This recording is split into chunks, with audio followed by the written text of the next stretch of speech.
বিদঙ্গ.com-এ তোমাদের স্বাগত। আমি নীলাঞ্জন, তোমাদের ম্যাথসের টিচার। তো আজকে যে অঙ্কটা নিয়ে আমরা আলোচনা করব সেই অঙ্কটা দেখো স্ক্রিনে দেওয়া আছে। মান নির্ণয় করো logarithm of 216 base root 6।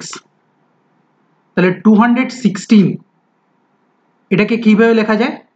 6 to the power 3, 6 into 6 into 6, 6 into 6 হচ্ছে 36, 36 ইন্টু 6 হচ্ছে 216।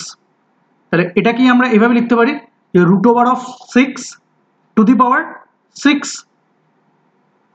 তাহলে এইবারে লগারিদম অফ রুট 6 216 কে আমরা এটা লিখতে পারি যে logarithm of root 6 base root 6 to the power 6। তাহলে হয়ে গেল এই 6টা বাইরে যদি চলে আসে তাহলে 6 logarithm of root 6 base root 6, তাহলে কত হবে 1। Logarithm of root 6 base root 6 হলো 1, তাহলে অ্যান্সার কত হলো 6। বিদঙ্গ.com-এ এই সলিউশনটি দেখার জন্য ধন্যবাদ।